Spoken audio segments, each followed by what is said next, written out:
Prepare for IELTS practice listening tests. Practice listening test 2. Turn to Section 1 of Practice Listening Test 2. Section 1. This conversation is between two people, Tom and Mary, who are choosing radios, televisions and telephones in an electronics shop. Listen to the conversation and decide which of the items in the picture, A, B, C or D, they are going to buy. First, you have some time to look at questions 1 to 4.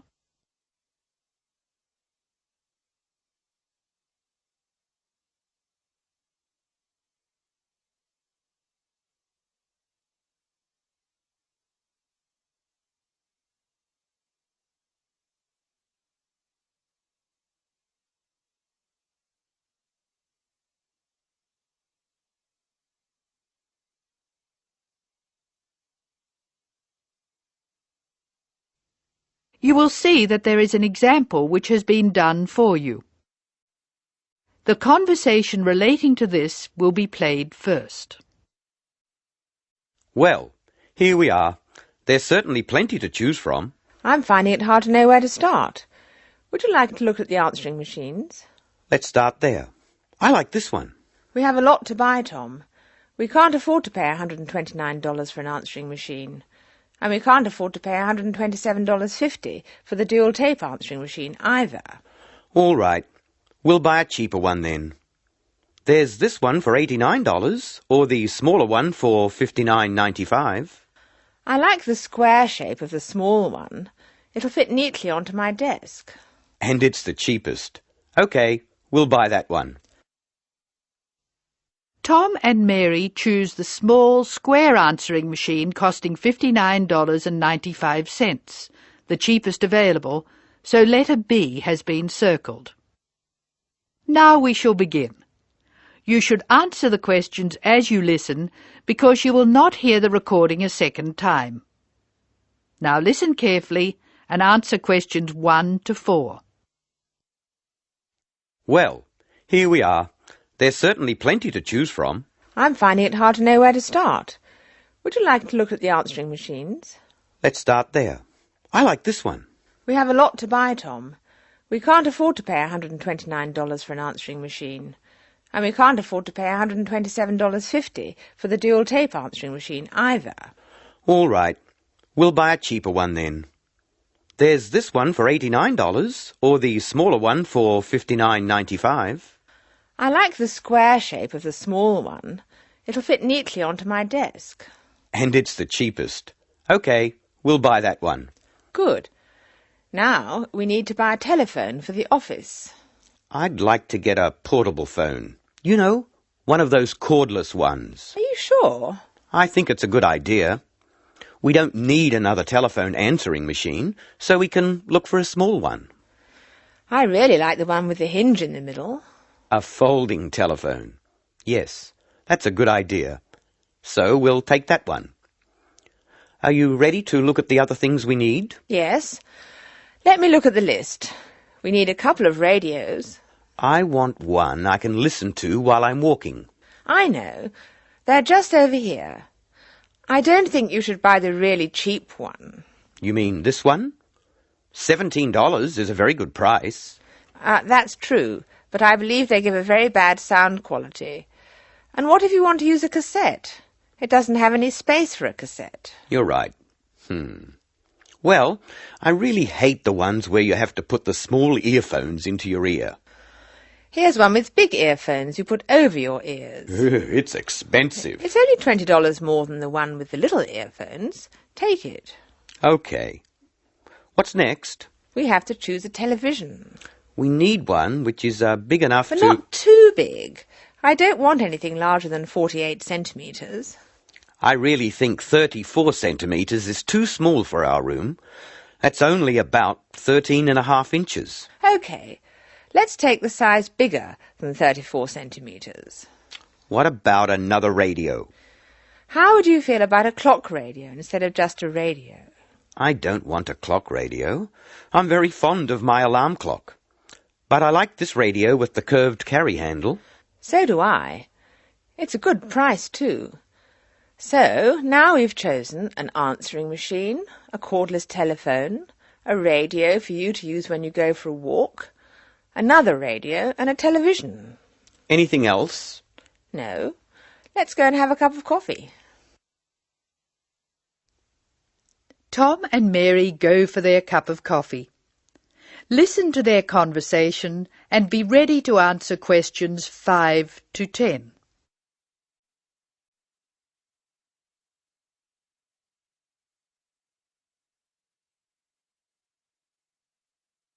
Now listen to the conversation between Tom and Mary and answer questions 5 to 10. Write no more than 3 words for each answer. Shopping's hard work. I'm glad it's over. Do you want to go home now? Yes, I think I'll take the things we bought home. OK. I'll go to the office. I've got lots to do. I'll come back later, straight from the office. OK. I'd better hurry. My brother's waiting at the house to help carry the television in. Good. I hope he'll still be there when I get home. I haven't seen your brother for ages. No, wait. I forgot to tell you. I'll be late home tonight. I've got a meeting at 5 o'clock. When do you think it will end? I'm not sure. Still, I should be home by 8. If I think I'll be later than 8 o'clock, I'll call you. OK. It's nice now that your office is in City Square. You don't have to travel very far at all. I certainly appreciate it. Taxi drivers always know where City Square is, too. By the way, are you going to watch People Are Funny on TV tonight? What did you say? What TV show? Oh, People Are Funny. Of course I am. I'll tell you what happened when you get home. I need something to laugh at. I'm going to the new office at Newtown tomorrow, and I'm not looking forward to it. I'd better go. Take care. I'll see you later. Bye-bye.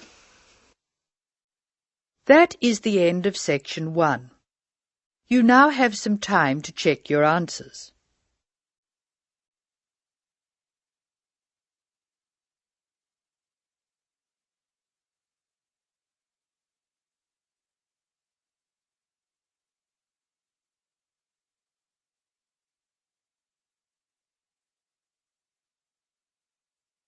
Now turn to section 2.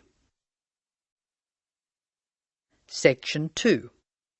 You are going to hear a student arranging to transfer between English classes. She is leaving a message on the language department's answering machine. The student's name is May Lee. First look at questions 11 to 17.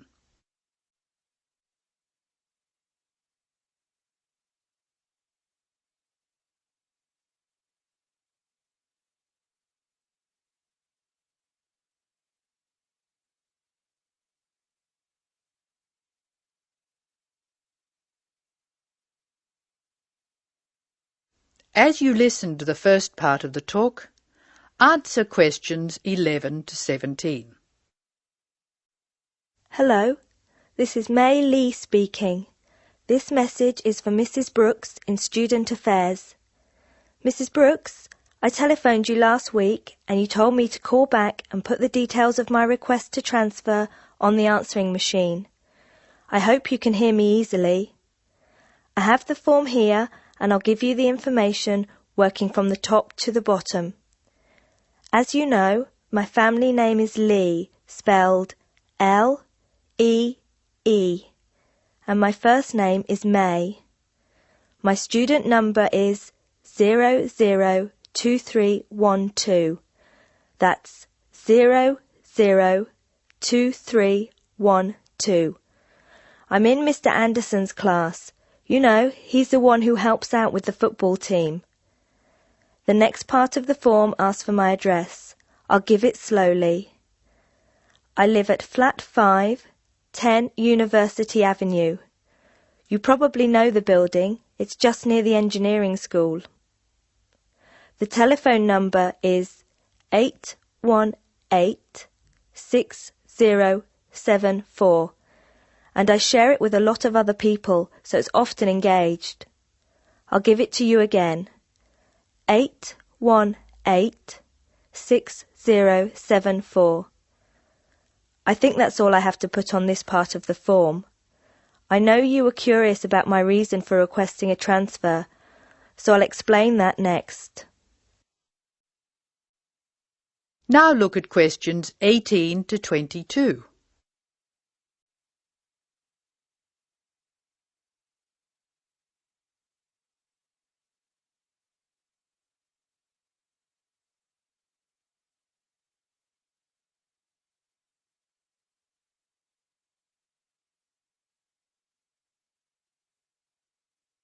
As Mei Lee continues her message, answer questions 18 to 22. Now I'll tell you why I want to transfer between classes. Mrs. Brooks, I really like my teacher and my classmates, but I find it very hard not to speak in my own language. I just begin to think in English when the class ends, and I'm surrounded by other people from my country, so it's natural that we all speak in our mother tongue. I have been looking around for a class where there are very few other people from my country, so I'll be forced to use English. The best class I can find is the evening class, which begins at 6 p.m. Most of the students in that class come from countries which speak Spanish, and I can't speak a word, so I must use English. I have an Italian friend in the class, and she tells me there are 2 Hong Kong Chinese, 6 Spanish speakers, and 1 Japanese student. She says most people speak English at the break, although sometimes the Spanish slip into their own language. I checked the class list, and 2 students have dropped out of the evening class, so there should be room for me. Could you please see if I can join the class? I'm not sure what the class number is, but the evening class I want is in room 305 of the Trotter Building. The class I'm in now is next door to the Trotter Building in Prince Tower, so it's very easy for me to find my way to the new class. I'm not going home until late today, so could you please leave a message for me at my friend Margaret's house? Her number is 812-7543, and she has an answering machine. I do hope you can transfer me, Mrs. Brooks. If there is any more information you need, please call me. Thank you very much. That is the end of section 2. You will now have some time to check your answers.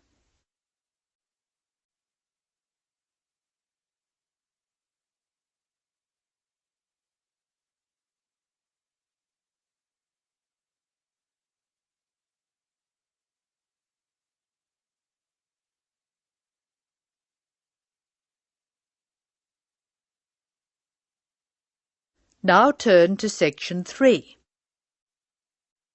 Section 3.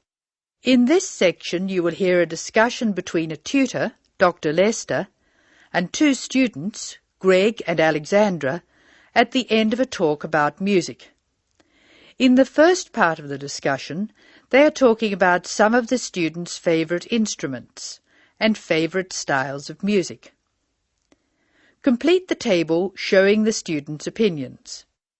Choose your answers from the box. There are more words than spaces, so you will not use them all. You may use any of the words more than once. First look at questions 23 to 27. Note the example that has been done for you.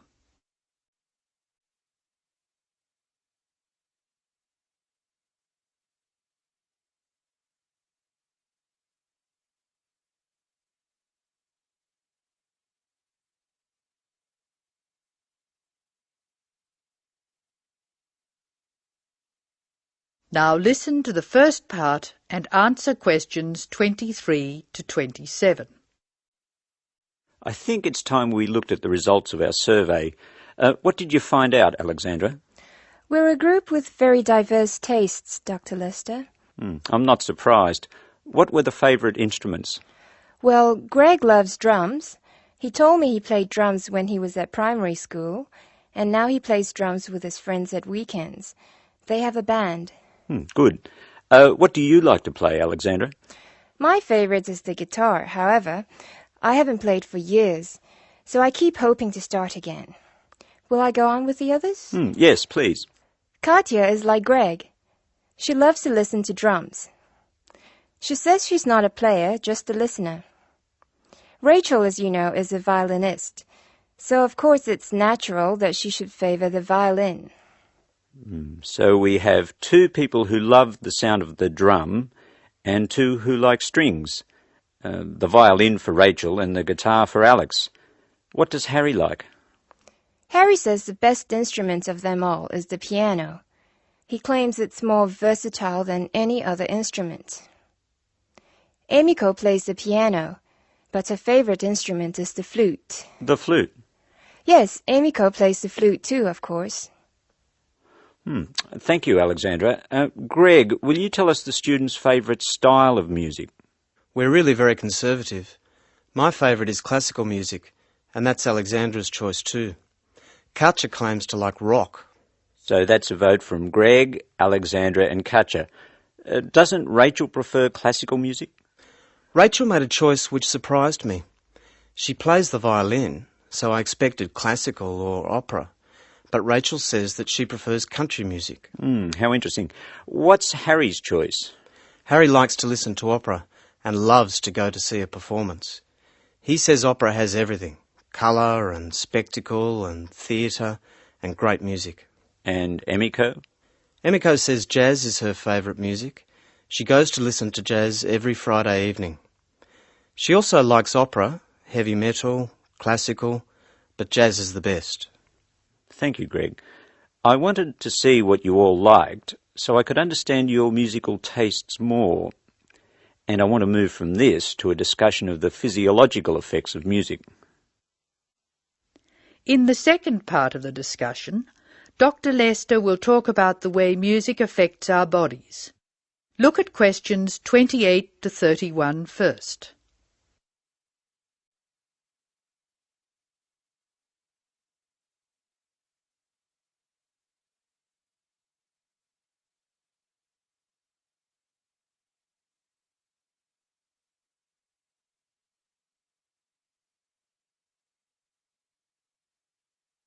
As you listen to the discussion, complete the sentences. For the purposes of this discussion, I'm going to divide music roughly into two types: music which stimulates us and music which calms us. It seems that music which stimulates us gives rise to actual changes in our bodies. We listen to exciting music and our hearts beat faster, our blood pressure rises, and our blood flows more quickly. In short, we're stimulated. Soothing music, however, has the opposite effect. We relax and let the world go by. Our heart beats more gently, our blood pressure drops, and we feel calm. Alexandra, can you think of things which help us to relax? Gentle rhythms? Yes, in part. The melodies which help us to relax are smooth-flowing and often have repeated rhythms. These rhythms are constant and dynamic, a little like the crash of the sea on the beach. Their very predictability is sedating, relaxing. By contrast, very loud, discordant music with unpredictable rhythms and structures excites and stimulates us. These two generalizations about the differences between music which stimulates and music which soothes are true as far as they go, but they are far from conclusive. We still have a lot of research to do to find out what, for instance, people of different cultures hear and feel when they listen to music. This department is taking part in a continuing study on the influence of culture on musical perception, and we'll talk about that more next week. That is the end of section 3. You will now have some time to check your answers.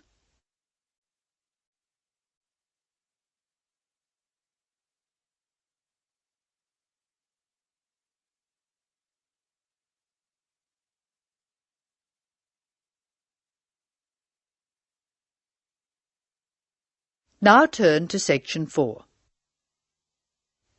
Section 4. You will hear an extract from a talk about preventative medicine, specifically how students can look after their own health. Listen to what the speaker says and answer questions 32 to 40. First, you have some time to look at the questions.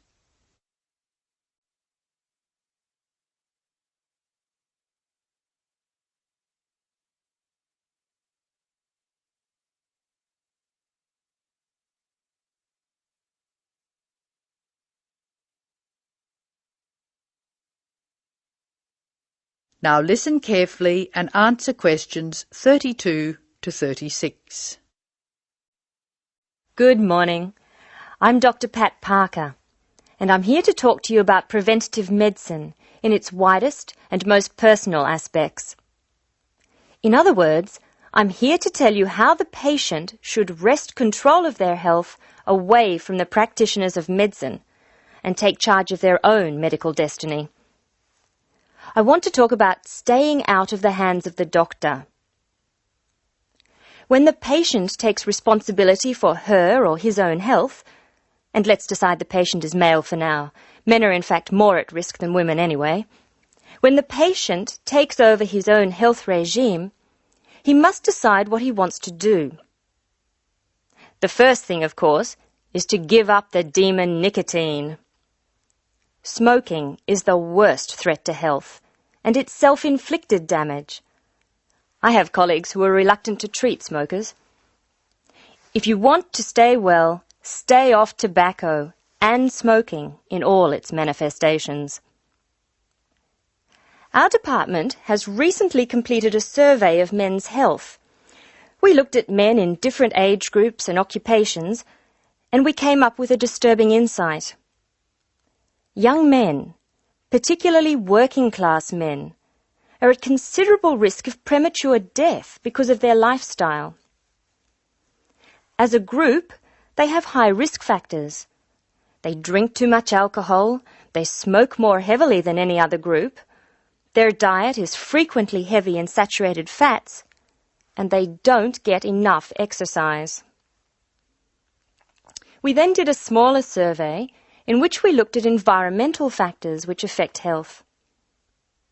I had privately expected to find air or water pollution to be the biggest hazards, and they must not be ignored. However, the effects of the sun emerged as a threat which people simply do not take sufficiently seriously. Please remember that too much sunlight can cause permanent damage. Given this information, and the self-destructive things which people, particularly young men, are doing to themselves, one could be excused for feeling very depressed. However, I believe that a well-funded education campaign will help us improve public health standards and will be particularly valuable for young men. I'm an optimist. I see things improving, but only if we work very hard. In the second part of the talk, I want to consider different things that you as students can do to improve your fitness. Now answer questions 37 to 40. So now I'd like to issue a qualification to everything I say. People will still get sick, and they will still need doctors. This advice is just to reduce the incidence of sickness. It would be great if disease were preventable, but it's not. However, we have power. In the late 80s, the Surgeon General of the United States said that 53% of our illnesses could be avoided by healthy lifestyle choices. I now want to discuss these choices with you. You should try to make keeping fit fun. It's very hard to go out and do exercises by yourself. So it's wise to find a sport that you like and play it with other people. If you swim, you can consider scuba diving or snorkeling. If you jog, try to find a friend to go with. If you walk, choose pretty places to walk or have a reason for walking. Your exercise regime should be a pleasure, not a penance. The university is an excellent place to find other people who share sporting interests with you, and there are many sports teams you can join. This, unfortunately, raises the issue of sports injuries, and different sports have characteristic injuries. As well as accidental injuries, we find repetitive strain injuries occurring in sports where the same motion is frequently performed, like rowing and squash. The parallel in working life is repetitive strain injury which may be suffered by typists or other people who perform the same action hour after hour, day after day. In this context, therefore, the most important thing to remember before any sport is to warm up adequately. Do stretching exercises and aim at all times to increase your flexibility. Be gentle with yourself and allow time to prepare for the game you have chosen to play. Don't be fooled by the term warm-up, by the way. It's every bit as important to do your warm-up exercises on a hot day as on a cool one. I think one of the most sensible and exciting developments in the reduction of injury is the recognition that all sports can borrow from each other. Many sports programs are now encouraging players to use cross-training techniques. That is, to borrow training techniques from other sports. Boxers have been using cross-training for years, building up stamina by doing road work and weight training while honing their skills and reflexes. Other sports, which require a high level of eye-hand coordination, are following this trend. So, you see table tennis players running and jogging to improve their performance, and footballers doing flexibility exercises, which can help them control the ball better. All of these results are good, but the general sense of well-being is best, and is accessible to us all, from trained athletes to people who will never run 100 metres in less than 15 seconds. Good health is not only for those who will achieve athletic greatness. That is the end of section 4. Now you have some time to check your answers.